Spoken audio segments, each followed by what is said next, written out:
હે લાલભાઈ, આ હું તમે કરો?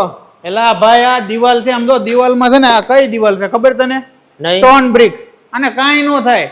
હું વાત કરો? આ લગાવાય ક્યાં ક્યાં? આ લગાવાય તમારા ઘરમાં લગાવી શકો, બહાર લગાવી શકો, ધાબે લગાવી શકો, આ ફ્લોરિંગમાં આમ હાલે સમજો.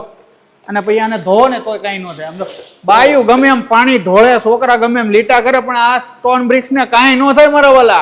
એવી વેરાયટી મળે ધ બ્રિક વર્લ્ડમાં. જે સ્ટોન બ્રિકમાં તમને ઘણી બધી વેરાયટીની સાથે સાથે તમને 3D વોલ બ્રિક્સ પણ મળશે. તેમજ જો તમારે સીલિંગ બનાવવી હોય, ડોમ બનાવવો હોય, કે પછી તમારા મકાનમાં કે ફાર્મ હાઉસમાં આકર્ષક ને જોરદાર થીમ બનાવવા માટે માટીના બનેલા ટેરાકોટાની બધી જ વેરાયટી મળી રહેવાની છે. ને બધા કરતા અલગ હોલ બ્રિક્સ, જે તમારા ઘર અને ફાર્મ હાઉસને ગરમ જ ન થવા દે ને એવું જોરદાર કામ લાગે તેવા. તેમજ ટેરાકોટા જાળી, ટેરાકોટા ફેન્સી બ્લોક જેવી ઘણી બધી વેરાયટી તમને અહીંથી મળી જવાની તો છે. સાથે સાથે નળિયાની પણ જેટલી વેરાયટી આવે ને એ બધી જ અહીંથી તમને મળવાની છે. ને ટેરાકોટા આર્ટ પીસમાં પણ ઘણી બધી અલગ અલગ યુનિક ને વેરાયટી મળવાની છે.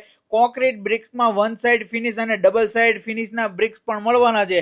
તેમજ માટીના બનેલા કુકર, પાણીની બોટલ, મિટ્ટી કુલના માટલા, મિટ્ટી કુલનું ફિલ્ટર, મિટ્ટી કુલનું પાવર વગરનું ફ્રીજ મળે ભાઈ. ટેરાકોટા અને બ્રિક્સનું પોતાનું જ મેન્યુફેક્ચરિંગ હોવાથી આખા વર્લ્ડમાં કોઈ પણ જગ્યાએ એક્સપોર્ટ માલ કરી આપવાના છે. તો કોન્ટેક્ટ કરી લેજો.